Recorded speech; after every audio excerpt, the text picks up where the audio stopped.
Good evening, everyone. My name is Paul Young. I'm just going to walk you through pensions, both from a Canada perspective and a worldwide perspective.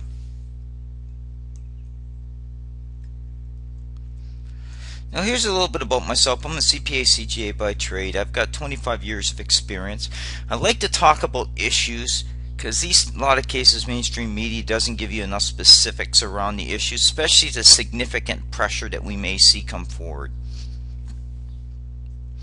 Now, the old adage back in the 90s was, when I first entered the workforce, is put money in RRSPs, because at that time you were seeing good interest rates around 7, 8 to 10% range. Well, we don't have that anymore. We're down to 2, 3% interest rates. So we're a third of where we were in the 90s. So the idea of when you put money in, it's going to grow in returns. You're not seeing the returns that you would have seen in the 90s. And that's what this chart's showing you. The idea now is the retirement incomes are likely to shrink because the returns that you're seeing from the markets, from the interest to the market performance, hasn't been there. And that's something to bear in mind when you're starting to look at the facts as you plan out your retirement. If you have less income, that means you have less money to spend. Less money to spend means less money on consumer spending.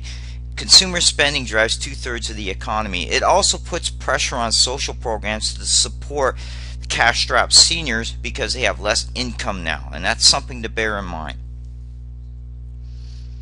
We also have significant pressures on government, and this is completely ignored by the media. In Canada's case, we've got underfunded pensions, which include municipal, provincial, and federal, to the tune of $300 billion. Now, if you use government debt as 92% of GDP, you add in $300 billion into the total GDP, it's going to add another 15 to 20% of total debt. So Canada's total debt isn't 92%. It's close to 120 of GDP when you factor in the pensions, because in reality the pensions have to be paid. Those pensions are then supported by tax dollars, so the government's on the hook for that, which means the taxpayers are as well. This kind of gives you an idea on the market returns by quarter. You're hardly seeing significant growth above 6%. So that being said, that's consistent to what you see in the first slide about the returns. I've got some other slides on CPP as well as old age security to kind of give you a flavor understanding of what's going on with the various programs. But the reality is this, people. We are under considerable pressure to get returns on retirements. The defined benefit programs will no longer work, or no longer sustainable. The government can sweep that under the table, but the reality is they're not going to work anymore.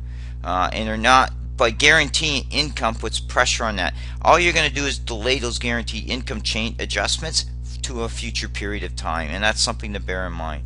Most companies in the private sector have gone to defined contributions because of less risk. So when you start looking at facts and figures, it's important that you look at the numbers.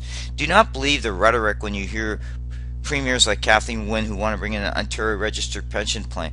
To run a pension plan itself requires you buying assets up. It also requires you have the ability to have oversight. Kathleen Wynne's government's been poorly done in terms of oversight, and you can go out and look at that. So would you trust them with your dollar? Probably not. So that's something to bear in mind when you look at this. CPP itself has a separate corporation and looks at maximization. You will be able to see that with my presentation. So when you hear about people trying to take care of your retirement, you're your own money manager.